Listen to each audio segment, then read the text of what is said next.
Hello, good afternoon and welcome to New Forest Morphs. It's Tuesday afternoon. Jared and I have had a really good planning session today. We've had quite a few of our hatchlings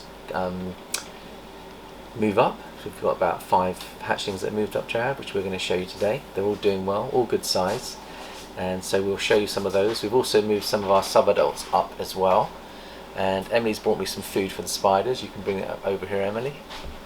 And, so we're going to be feeding our spiders today. It's Halloween week coming, so thank you for your love and support on yesterday's video. Thank you, Emily. So what I've got here is the Harry's mum was very pleased with the block yesterday, Jared. She loved the way that we showed the build and what we ended up with. She has asked for a lock, which is going to be about £10, so we've ordered that for her, and that'll be ready. So they'll be coming. They're on holiday at the moment, Jared, but they'll be coming in about a week's time. I think to pick up their snake and their beautiful new Viv. So we've got the thermostat coming today, so when that comes we'll get that installed, we'll get it all on temps, we'll get everything in there ready to go, and we'll move the boy in so he's got a few days to settle into his new environment, and then we'll just study his behaviour to see how he settles in. So that's super good. Let's go and feed these spiders, Jared, and then we'll show you the move ups as well, so see how we're doing. Right, you can see Zorro, he's looking forward to having some food, and I'm expecting him to hopefully go in on these quite quickly. So we're going to give him a few mealworms, and they can cope with 2 or 3 at a time. So let's just see how he goes in for this one. 1, 2 in there. I'll probably put 3 or 4 in there, and then he can go and hunt them. But these are nice big juicy ones. Get those in. Not sure he's aware that he's got food going in there yet, but I'm sure he'll find it. So, and then we'll go for now that's the Brazilian black. So we'll put a few over in this tank as well, Jared. And they've got enough fresh water there, Jared. Can you see enough water? They're all looking good. And this one over here is Luffy. This is the Gamma Stola Goldenese. Yeah, Goldenese is the non-Latin name. I've got the Latin name. Yeah. Sorry, I'm not very good at pronouncing them. That one's got burrowed a hole underneath. Is it burrowed a hole? Yeah. So we'll put a few in there, and then they can find them at their own pleasure. And hopefully, if we see any action, we'll bring you the action when they start to go in there. So that's all good. So let's move on to the snakes now, Jared. Which ones have we moved up, Jared? Can you remember the ones we've moved up? Yeah, this whole row here. So this is the first one. So I think we featured her yesterday on the video. So she's moved up to a bigger rub. She's 160 grams. This is the ultra male girl that is 100% het for pied, and she's swish. Got a nice water bowl, nice hide. So the idea here is give them a hide and a bigger water bowl. You'll find that now they're taking 30-gram Maltese. They'll step up from 160 to 300-400 very quickly. And they need that bigger size sub-adult to go up. And these are 9-litre rubs. So they're 9-litre rubs, aren't they, which is excellent. And then you brought up Tinkerbell, which is also her sister. She's building nicely as well. She looks really happy in there, Jared. Again, she's got the hide, and she's got beautiful humidity. How are you finding the sheds at the moment, Jared? Perfect. Yeah? Absolutely perfect, yeah. Yeah, they're not too wet, they're nice and dry. And you've got 4 sheds to send off to test for the gravel gene, I think, and we'll show you those in a second. And then we've got the blackhead lavender. Oh, it looks beautiful in there, Jared. He's about 150. She is, and she's looking lovely. And her sister shed out as well, so we can show her if you like, Jared. She was in shed before, we want to show her, but now look at her. She's feeding nicely. Yeah, she's started taking on her own now. She's looking good. Yeah. So it's lovely when you see your hatchlings getting established and moving up to the sub-adult rack, you know they've got through the critical stage. And I think this is the delicate stage, I think, for any breeder, is trying to get their babies feeding and getting them above 100, so that at that point they should be good feeders from then onwards. So the other one we've got is the Achilles, and pastel pied. Het lavender clown. Het lavender clown. Again, we've given him a hide and a water bowl. That's probably the most powerful snake we've produced this year. So that will produce for us, Jared. What are we hoping to produce? Holy Grails. Holy Grails for pastel. him. Pastel Holy Grails is what we're shooting for there. Maybe even super pastel Holy Grails. Yeah. So I think there any others that we've moved up, Jared? Or just There's the only 4. There's the 4 that we moved up. And then we moved some up from here over here. And we've progressed some of the grow-ons from last season that have now moved up to the adult racks. Let's have a quick look at those, Jared. Both here. I'll get the sheds as well while you have a look at those. Yorker and Shuri, which are the Axanthics, so we're not sure what kind. Maybe TSK. We think TSK is what they like to be, or the black Axanthic is the name. But we'll find out. Yeah. So again, what we've done here to make them settle in nicely, we've given them medium-sized hides. They've used them straight away. They've upped them, and we have ordered some more cocoa husk for the adults. Yeah, we've got the breeder bedding from Viper World. So Viper World are going to send us that. We've waited a couple of weeks for the other stuff, hasn't come, so we've just gone ahead and ordered through Gav, and hopefully that'll come in the next couple of days, because I think we're so sold on the Viper bedding now that we've decided to put the whole collection on it. And we've also got the other thing we were going to discuss, Jared, is the sheds that have come out that you picked up that we're going to send off for testing. We are still waiting for the other sheds to come back. The guy who's doing it in Europe's been away on holiday, so that's the reason why there's been such a delay. It is a little bit frustrating for us because we want to start breeding the gravel clowns to Bella, but we're going to hold back and just be patient before we do so we can make sure that the right gravel clown goes to her. Because the last thing you want to do is put a clown to her that's not gravel, and then she ends up producing a clutch without the gravel, which will be quite frustrating for us. So we will hopefully get some good news on that soon, and I'll follow up with the sheds on those. We have got some further sheds that have come out, Jared. Yeah. So let's just go through what we're looking at here. So this is a pastel lesser clown, possible gravel, testing for gravel. Yeah. And that one. And this is another one, same thing, testing for gravel. Yeah. And then this one is the super pastel gravel clown. Yeah. Maybe lesser as well. Okay. And that is a test for ultramel. And which one was that with? It's a pied hair ultramel girl called Lisa. Yeah.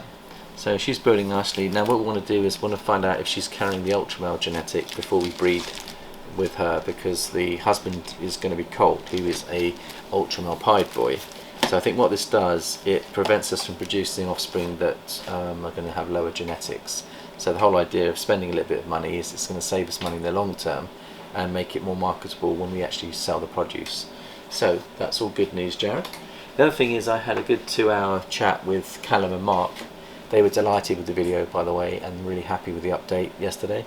And Callum said that was very kind of you, Jared, to offer the larger female, the 120 gram. He was very appreciative and appreciated that, and he liked the look of the male. So they're excited about their pastel or super pastel Axanthic pied project, and I think Callum is really looking forward to getting those up to size so we can start breeding. We also discussed their breeding plans, and when we're supporting our customers, our friends in the hobby, it's important to invest a bit of time and spend time discussing possible projects. So when they come in the next few days to stay with us, we'll be spending there's 2 or 3 things that we're going to do, Jared. They're going to be coming on the Monday that you're going to be here, which would be great. They're looking forward to meeting you, Jared. Being fellow Liverpool supporters as well, I think you're going to get on well with Mark, and I think they're planning to watch the Liverpool match on the Sunday, and they're asking whether I got Sky TV, and I said we're in the process of if I had Sky TV I'd get nothing done because I'd end up watching a lot of football, so I've decided not to get Sky TV, but apparently Mark said that he can access it his end. So and there's pubs nearby as well, yeah, if needed. Yeah, we're going to go out for a meal. So part of the process of enjoying friendships is to go out and enjoy one another. So it should be a lovely weekend, but they're looking forward to meeting you, Jared. And it should be the Halloween weekend, so we'll probably do some Halloween stuff as well. So Mandy and I are busy getting everything ready for the accommodation. So hopefully we should be ready for when they come. So that's also exciting. So it's just lovely to see things happening and seeing the snakes that people are picking up, coming down to pick up. We've also got 2 or 3 other families that are picking up snakes. We know that Harry's picking up his snake. He's coming in about a week or so's time. So hopefully we'll have the snake in there looking good. And we've got 2 or 3 other families who'll be coming to pick up their snakes later in November, Jared. So that's all good. I think half term is a good time to get together with families. They're off school, their children can come, they can visit the facility. And quite a few people, I think Callum and Mark were talking about building vibs, Jared. And they were very interested in your thoughts of getting a blood python, because we were looking and discussing that. Now, what was the name of the blood python that you were interested in getting as a pet? I like the golden. I think it's called a golden eye. Golden eye, that's the one that they highlighted, and they think the colours are really deep. Yeah, If you could find an example. Now, we're not thinking about moving across to blood pythons to breed. Just be a pet. Jazz thinking about building a nice live for it and actually getting one as a pet. The other thing that I'm doing in my front living room is Jad's very kindly set me up with a new aquatic tank. So I've got one that I've had for, it's a 4-foot tank that I've had in the lounge for many years. I used to have a marine tank, and Jad's got a tank in his home, and we've decided to set up a beautiful tropical fish tank. So as part of beautifying our home, we're going to hopefully have a lovely fish tank to show you when that's set up, and we can probably do some video footage of that. The other thing is we've got some snakes in quarantine that are almost past quarantine now, Jared. So we'll be moving those into the facility later this week, and we'll give them part of the test was we'll go through carefully, we'll make sure that they're clean of everything, and then we'll get their rub set up and ready to go. And one of them is a het puzzle boy, which we were discussing a girl for him, Jared. And what's nice about building up a friendship is Callum was doing some research for me to see if he can source a beautiful puzzle girl. So if anybody out there has got a beautiful visual puzzle girl that's available, please hit us up, do send us a message, because we're in the market to pick up a beautiful puzzle girl with some extra incomplete dominance or dominant genes in her, because our boy is going to be firing all cylinders in the next 6 months, and we want to get a girl to him to produce the puzzles. So many people are into the puzzles at the moment, Jared, and the hypo puzzles are beautiful. If you look at the calico puzzles are beautiful. There's so many beautiful genetics that are mixing with puzzle. Did you manage to find that blood python, Jared? Because I was going to look at that. Yeah. So this one was produced by someone called A&S Serpents. Yeah. And this is what it looks like. I'll get it in focus. And why do you like blood pythons, Jared? What's the... I like how thick they can get. I like that they're a little bit more aggressive as well. They look a little bit like a boa, don't they? They've got like a shape of head. Yeah, they get thicker body, and their head's more of like a diamond shape. I don't know. I'm just drawn to them. I think they're really pretty. Yeah, I love their colours. They're deep. Yeah, there's the. Right, and what kind of price are we looking at for the gold? $4.50 for a golden eye, but they're very pretty. I'm just going to enlarge it for you, Jazz, so you can see how pretty it is. So if anyone is into blood pythons, and Jared might be looking for a Christmas present, if you can do us a deal, I might get one for Jared as a Christmas present. And it'd be nice to have some diversification in the facility, so with the spiders, with the blood python, you know, with the... There's other ones as well that are nice, like you got some really deep red ones. Batrix, and you got T negatives. Yeah, there's lots of different kinds. Yeah. But I personally like the golden eye one the most. Yeah. That's lovely, Jared. So thanks for sharing that with us. Now, the other thing is that I was looking at a couple of videos over the last few days, and I noticed on the last major show that they had recently, I think it was last weekend or the weekend before, somebody was showing me what a super stranger clown looks like, Jared. Have you seen a super stranger clown? I mean, they are just amazing. I don't know whether you could find one on your phone, Jared, but just type in super stranger clown. Now, I think stranger is a genetic that I'm interested in as well. I think it goes beautifully with clown, it goes beautifully with other genetics, but this one has this beautiful rusty look with lovely black highlights around the alien heads, Jared. And I think the nice thing about it is when I looked at it, I thought to myself, they hold their colours well as they develop.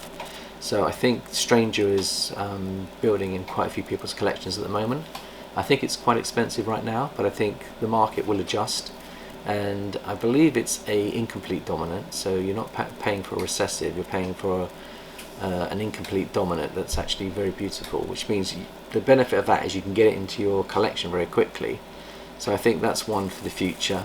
And I think the other one that seems of interest to the market is, I think Justin Kabelka is also showing an interest in another genetic, which is the Tornado, and I think he's put out some amazing Tornado combos, and that one looks like something that the market's going to embrace in the future. And I think there's quite a few other genetics out there that are looking good. I think there's quite a few people that are looking for the pixelation side of the animal, Jared, so you actually end up with really clear pixelation, but also when you put Desert Ghost, I think it was a Desert Ghost, that's what it was a Desert Ghost super stranger clown, Jared, and it looked amazing.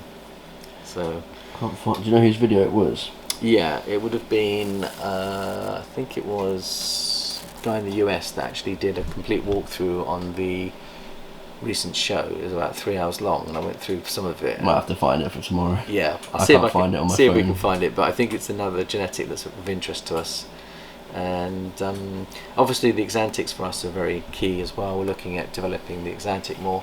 And I wanted to continue with yesterday's conversation, Jared, because we've got potentially 2 Axanthics, VPI and possibly the TSK, once we've shed tested to find out if they are TSK. And both of them are beautiful genetics.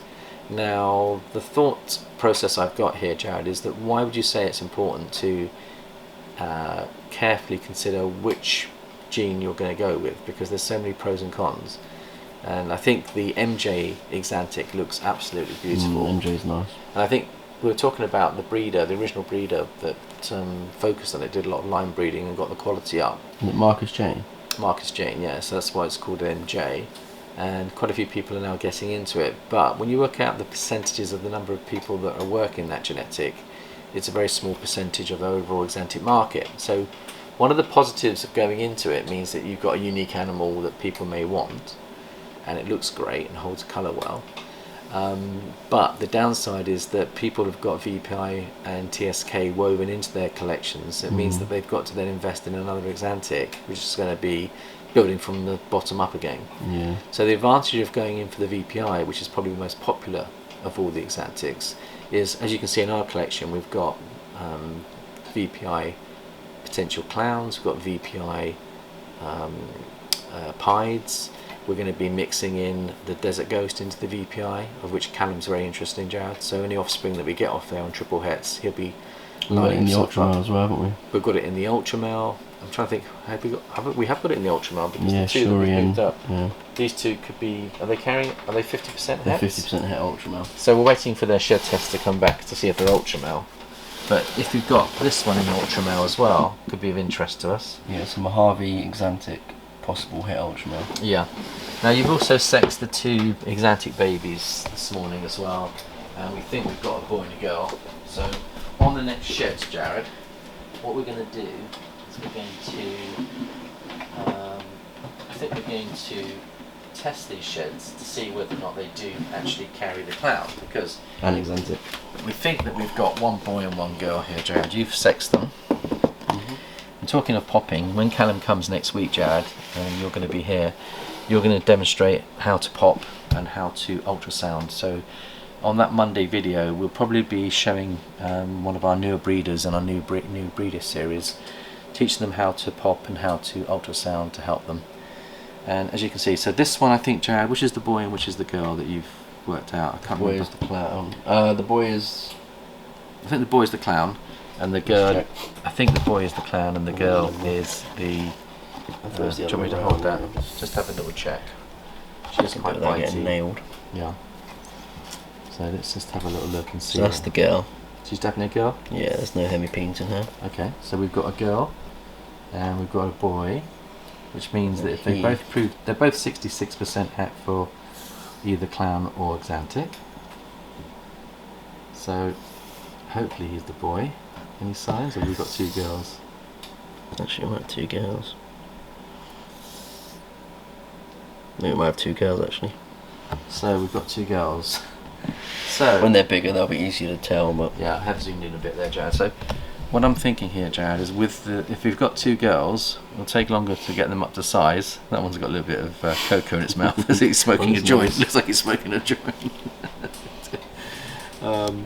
But strategy-wise, is that if we have got 2 girls, the good news is that obviously they'll give us clutches. If they're both carrying the other het, put the dad back to them. we put the father back, don't we? In an ideal world, it'd be lovely to have one of these to be a boy that we can then start breeding with a mother that's ready to go within a year.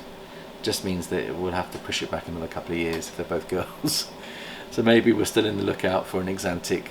It might be worth us buying an Axanthic clown, Jared. Yeah.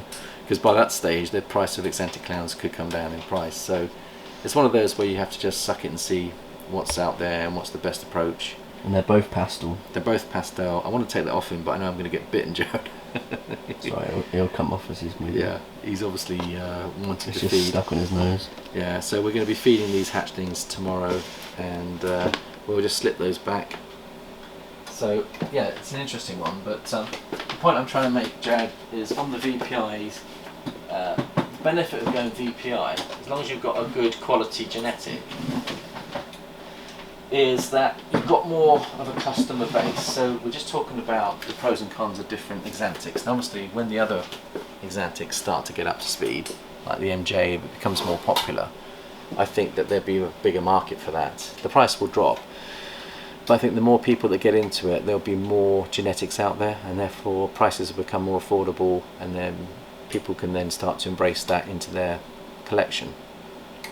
But the other issue you've got, Jared, is you've got most people have got the VPI in their collection. So by investing in VPI, if you've got a particular variety of VPI mixed with some other recessives and other incomplete dominants, it means that the market for selling your offspring is wider and bigger and more affordable than the other lines. So I think the advantage of going VPI, as long as you've got a good quality VPI, which is showing high intensity, I think has some advantages to the market at the moment, because there'll be more opportunities to trade. People won't have to start from the beginning again to build up a new line of Axanthic. And as I said, the other option you've got is to put both together and produce a double Axanthic through shed testing and have a really powerful animal that covers any genetic. So imagine if you had 3 Axanthics all rolled into one animal. Don't know what it would look like, but it means that if you had a male that was TSK Axanthic and VPI Axanthic and MJ Axanthic, and even if you had the other one, which I think is, there's another Axanthic out there which is red Axanthic, and you've got the Jolliffe and the red. Technically there's about 5 or 6 Axanthics out there. If someone produced a powerful boy that carried all of those genetics, and it was either het for clown or het for another genetic that's very attractive, and it had pastel or super pastel in it, you could then plug that into any Axanthic and get an Axanthic version of what you're looking for. So that could be the other way of bridging all of these animals, is someone produces, I don't think anyone has, but I'd be interested in 2 counts. Number one, the flexibility of using that boy on lots of different projects, no matter what type of Axanthic you've got, would still produce an Axanthic look. So I think there could be power to that. The second thing that would be powerful would be, for me, is that if you've got a boy, he can go into all those projects, but also I wonder what it would look like and how well it would hold its Axanthics, because each Axanthic is supposed to be removing some of the yellow and orange pigment. Now if you had 3 powerful genetics on top of each other layered, would that be just take out any browning effect at all? Would you end up with something that's bright white and bright black? It'd be interesting to see. I don't think anyone's done it yet, but I think I'm fascinated to see what the genetics would hold on that one, but it's just a little thought. So I think that'll do it for today. Jared and I are ready for lunch. Thank you everyone for your love and support. Anything else you'd like to mention, Jared, before we close down? No, not from me. No?